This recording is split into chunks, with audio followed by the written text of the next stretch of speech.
Hi everyone. आज हम इस वीडियोस में एनसीईआरटी, ठीक है, एनसीईआरटी क्लास 6 का, जिसे हम पॉलिटी कहते हैं और आम भाषा में इसे 6 में सिविक्स कहा जाता है, ठीक है, उसको हम लोग पूरा कंप्लीट करने वाले हैं। इसका जो मुख्य मुख्य पॉइंट होगा और मुख्य इसके पीछे, जैसे आप लोग बुक कोई भी पढ़ते होंगे, आप बुक पढ़ते होंगे एनसीईआरटी का, तो उसके पीछे जो क्वेश्चन आंसर लिखा होता है उससे बताया जाता है कि हर एक एग्जाम के लिए इम्पोर्टेंट है। वैसे भी हर एग्जाम के लिए इम्पोर्टेंट होता है।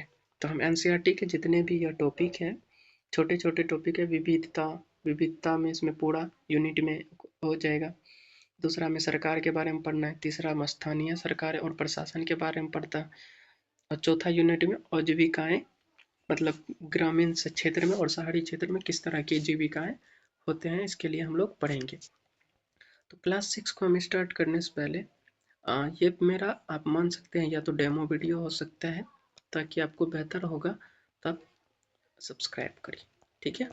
चलिए सबसे पहले क्वेश्चन देखते हैं। सबसे पहला क्वेश्चन है, नई रेल सेवा शुरू करना तथा निर्देशों के साथ मैत्रीपूर्ण संबंध स्थापित करना किस विषय में है। जैसे आप पॉलिटी पढ़ेंगे तो किस विषय में होता है, संघ सूची, राज्य सूची और समवर्ती सूची होता है। तो यहाँ बुझी की रेल सेवा, इंडियन रेलवे, या किस सूची का विषय है, तो वो है राष्ट्रीय सरकार के विषय में। मतलब राष्ट्र उसमें देश के अंडर में आता है, संघ सूची में, जिसे हम राष्ट्रीय सरकार के अंतर्गत कहते हैं, ठीक है। दूसरा क्वेश्चन है, अपने शुरुआती दौर में वोट देने का अधिकार किनके पास नहीं था। जब सबसे पहले वोट देने का अधिकार हुआ था, सबसे पहले लोकसभा या वोट देने का अधिकार हुआ था, तो उस समय में न औरत को वोट देने का अधिकार था, न गरीब को, न अशिक्षित वर्गों को। इसमें सिर्फ किसको था, जो पढ़े लिखे हैं, शिक्षित शिक्षित लोगों को वोट देने का क्या था, और पूंजीपति लोगों को वोट देने का अधिकार था। आप सोचिए, पहले हम लोग वोट नहीं दे सकते थे। इसमें से हो जाएगा उपरोक्त में से सभी, ठीक है। तीसरा क्वेश्चन, देखते हैं। 1931 में किस पत्रिका में लिखते हुए गांधी जी ने यह कहा था कि मैं यह विचार सहन नहीं कर सकता कि जिस आदमी के पास संपत्ति है वह वोट दे सकता है, लेकिन वह आदमी जिसके पास चरित्र और संपत्ति या शिक्षा नहीं है वह वोट नहीं दे सकता। तो वह गांधी जी लिखे थे यंग इंडिया नामक पत्रिका में। उसके बाद चौथा क्वेश्चन आता है, अमेरिका के औरत को वोट देने का अधिकार किस वर्ष मिला था, तो वो 1920 में मिला था। पांचवा क्वेश्चन है, इंग्लैंड में औरत को वोट देने का अधिकार किस वर्ष मिला था, वो कितना में, 1928 ईस्वी में मिला था। उसके बाद देखते तेलंगाना राज्य का गठन कब हुआ था, ये तो सब बताते हैं, 2014 को। यहीं आपको पूछ लेगा कि बिहार का गठन कब हुआ था, तो कब हुआ था कमेंट कीजिए। उसके बाद इसमें बिहार का पूछता है, झारखंड का पूछता है, तो आगे सारी चीज़ें हम लोग अच्छे, जितना 6 लेवल में उसको करते हैं। यदि हम ज़्यादा चीज़ को बटोरेंगे तो हम अपना मतलब डिस्कशन से भटक सकते हैं, ठीक है। अब इस दोनों को कमेंट कीजिए। झारखंड का बिहार कब अलग हुआ था बंगाल से, झारखंड का बिहार से अलग हुआ था, तेलंगाना तेलंगाना किससे टूट के बना था, यह भी बताइए। अगला क्वेश्चन देखते हैं।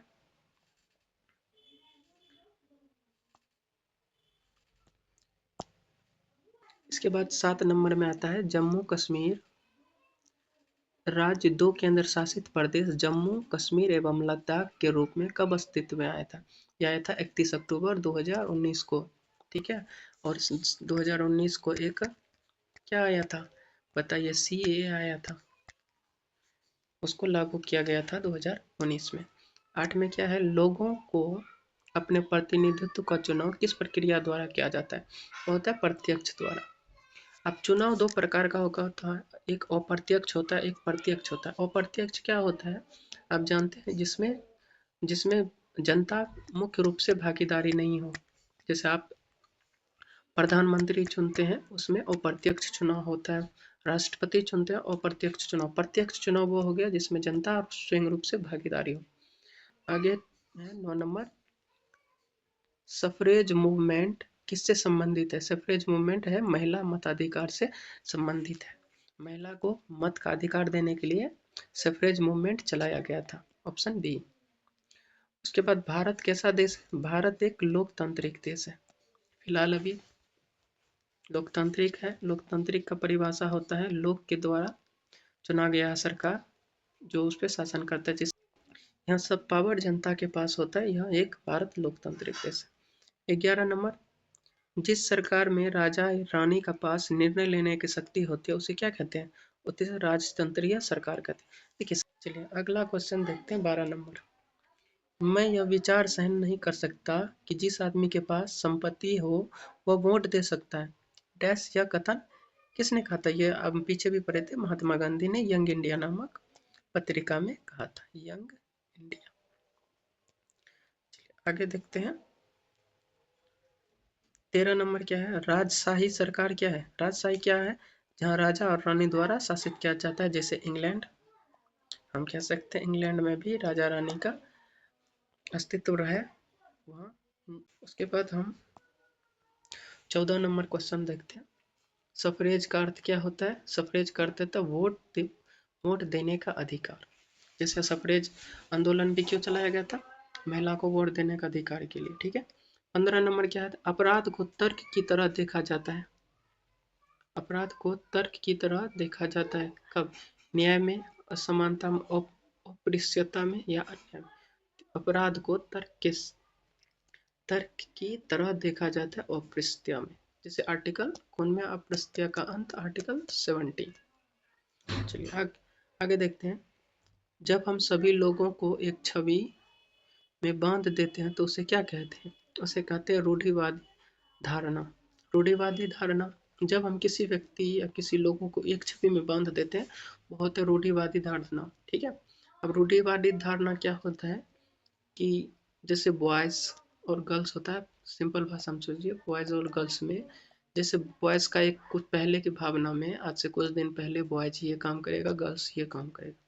इसमें क्या होता है कि अलग अलग जैसे घर का काम गर्ल्स करेगा और बाहर का काम बॉयज करता है।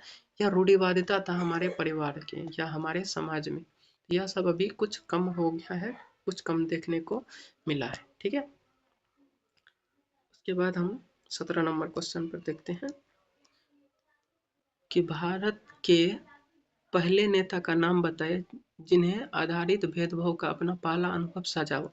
तो वो था भीमराव अंबेडकर। आप जानते हो कि जब अंबेडकर जी पढ़ के जब उसे नौकरी या जॉब लगा था, उसमें क्या हुआ था, उसे उच्च जाति के लोग उसे क्या कहते थे?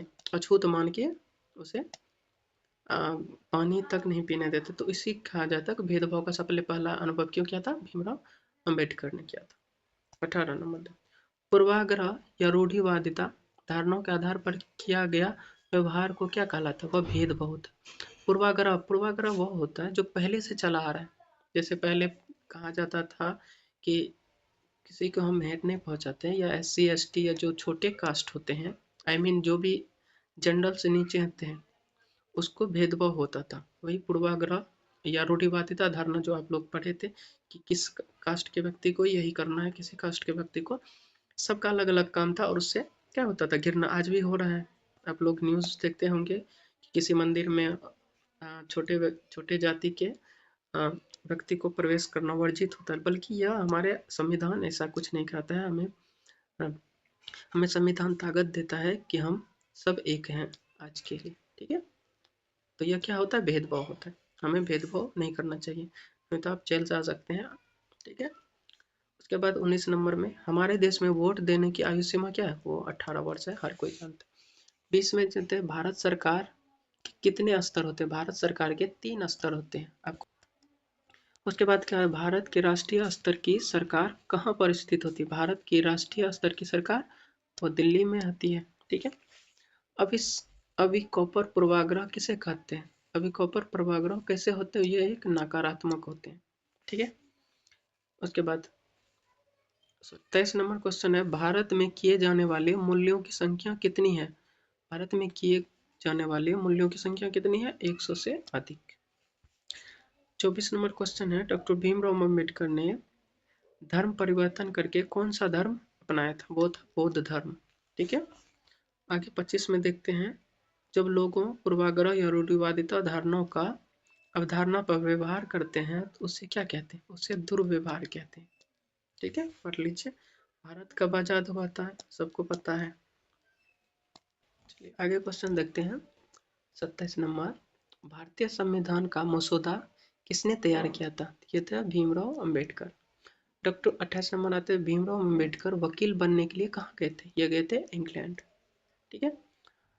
29 नंबर है, रूढ़िवादी से आप क्या समझते हैं? रूढ़िवादी से क्या समझते हैं?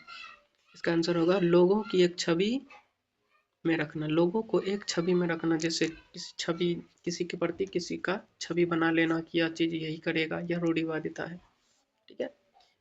30 देखिए, हमारी एकता के महत्वपूर्ण कारक के रूप में देखा जाता है वह क्या है? धर्मनिरपेक्ष। क्योंकि भारत क्या कहा जाता है कि भारत क्या है? विविधता में एकता, विविधता में एकता है। ठीक है, इसीलिए हमारा भारत धर्मनिरपेक्ष है। यहाँ किसी भी धर्म को बराबर दर्जा और किसी भी भारत का कोई भी अपना धर्म नहीं होगा। ठीक है, यहाँ सभी धर्म को महान, सभी धर्म को बराबर का दर्जा मिला है, इसलिए इसे धर्मनिरपेक्ष करके। 31 नंबर देखते हैं, पूर्वाग्रह के कारण हमारा व्यवहार कैसा होता है? दुखदायी होता है। पूर्वाग्रह वह होता है जो पहले से चला आ रहा है, उसी के कारण उसी के प्रतिरूप व्यवहार करना, किसी भी कास्ट को, किसी भी जाति को, किसी भी लोग को उसको उसी नज़र से, हीन नज़र से देखना, वही क्या होता है? पूर्वाग्रह। जो पूर्वजों के द्वारा जिस तरीका से पहले चल रहा था समाज में, वही तरीका आज हम लोग के क्या हो, दुखमयी हो सकता है, दुखमयी होता है, ऐसा नहीं होना चाहिए। 32 कहता है, भारत किस प्रकार का देश है? यह धर्मनिरपेक्ष देश है। विश्व के प्रमुख धर्मों की संख्या कितनी है? विश्व में प्रमुख धर्मों की संख्या, विश्व में प्रमुख धर्मों की संख्या 8 है। उसके बाद देखिए 34 नंबर, भारत में कितनी भाषाएं बोली जाती हैं? भारत में 1600 भाषाएं बोली जाती है, बहुत भाषाएं। 35 नंबर, भारतीय संविधान के पिता के रूप में किसे माना जाता है? वह BR अम्बेडकर को माना जाता है। 36 में BR अम्बेडकर का जन्म किस वर्ष हुआ था? उसका 14 अप्रैल 1891 में हुआ था। 37 में भीमराव अम्बेडकर की मृत्यु किस वर्ष हुई थी? इसकी मृत्यु 6 दिसंबर 1956 को हुई थी। 38 में देखिए, भीमराव अम्बेडकर का जन्म किस राज्य में हुआ था? यह मध्य प्रदेश में हुआ था। और डॉक्टर भीमराव अम्बेडकर जयंती कब मनाई जाती है? तो यह 14 अप्रैल, उसी के जन्म दिवस के जन्मदिन के अवसर पर मनाया जाता है। और मूक नायक पत्र के प्रकाशन किसने किया था? तो वह मूक नायक किसके थे? भीमराव अम्बेडकर के। उसके बाद देखिए 41 नंबर है, भीमराव अम्बेडकर किस समुदाय से थे? तो वो महार जाति से थे। महार जाति किस राज्य के आसपास रहते? वो महाराष्ट्र के आसपास रहते हैं, मध्य प्रदेश के भी रहते हैं। ठीक है।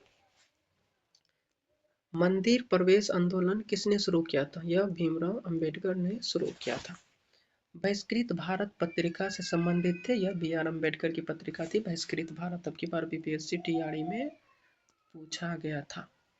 बहिष्कृत भारत, यंग इंडिया, ये सब क्वेश्चन बहुत रिपीटेड क्वेश्चन है, आपको BPSC के हर एक सेट में देखने को मिल सकता है। अगला क्वेश्चन देखते हैं 45 नंबर, भारतीय संविधान के निर्माण के समय संवैधानिक सलाहकार कौन थे? वो BN राव थे। ये PVI लगा लीजिए इसको, बहुत डीप क्वेश्चन है, ये सब क्वेश्चन डीप है। ठीक है, इसे कहा जाता है डीप क्वेश्चन, सलाहकार। 46 नंबर, भारतीय संविधान का प्रथम प्रारूप तैयार किया गया था BN राव के द्वारा। ठीक है, प्रथम प्रारूप किसके द्वारा तैयार किया गया? तो BN राव के द्वारा। 47 भारत का संविधान पूर्ण रूप से तैयार हुआ था, कब हुआ था? 26 नवंबर 1949 को। 48 नंबर क्वेश्चन, संविधान सभा द्वारा भारतीय संविधान को स्वीकृत किया गया था 26 नवंबर 1949 को। 26 नवंबर, इसी दिन हम क्या कहते हैं? संविधान दिवस भी मनाते हैं।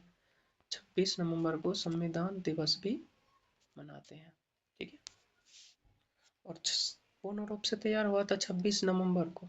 ठीक है, 1949 को, और इसी दिन अपनाया भी गया था, संविधान को स्वीकृत किया गया था। 49 में भारत का संविधान किस तिथि को अपनाया गया था? अभी पीछे का क्वेश्चन है। 50 नंबर क्वेश्चन देखिए, संविधान को 26 जनवरी के दिन लागू करने का निर्णय इसलिए लिया गया था क्योंकि क्योंकि क्योंकि कांग्रेस ने इस तिथि को 1930 में स्वतंत्रता दिवस के रूप में मनाया था। 51 क्वेश्चन है। भारतीय संविधान को अपनाया गया था संविधानिक सभा द्वारा या संविधान सभा द्वारा। ठीक है। 52 नंबर देखिए, वर्ष 1946 में संतरा संविधान सभा के प्रारंभिक चुनाव में डॉक्टर भीमराव अंबेडकर अविभाजित भारत को किस प्रांत में से निर्वाचित हुए थे? वह बंगाल प्रांत से थे। ठीक है। भीमराव अंबेडकर ने के लिए पुनः सीट कांग्रेस के किसने त्याग पत्र देकर किया था? तो वो थे M.R. जयकर। पुनः सीट से क्या था? M.R. जयकर को हटाया गया था और वहां से भीमराव अंबेडकर चुनाव जीतकर आए थे और इसने प्रारूप समिति के अध्यक्ष बने थे। अगला क्या है? भीमराव अंबेडकर का जन्म महू में हुआ था, एमपी के महू डिस्ट्रिक्ट। 55 भीमराव अंबेडकर की मृत्यु कहाँ? दिल्ली में हुआ था। ठीक है। आगे बस इतना ही था। यह फर्स्ट वीडियो था जिसमें हमने क्लास 6 के जो 6 पूरा कवर नहीं हुआ है, 6 का जो भी यूनिट 1 था वो हम कवर कर चुके हैं। बस इतना ही VVI क्वेश्चन या मुख्य क्वेश्चन था। तो अगला है सरकार क्या है और स्थानीय सरकार सब, इसके बारे में पढ़ेंगे। तो आप लोग हमें सपोर्ट प्लस वीडियो में क्या क्वालिटी हो और वीडियो किस तरह से और अपलोड बेहतर करें उसके लिए कमेंट करें। जय हिंद, जय भारत।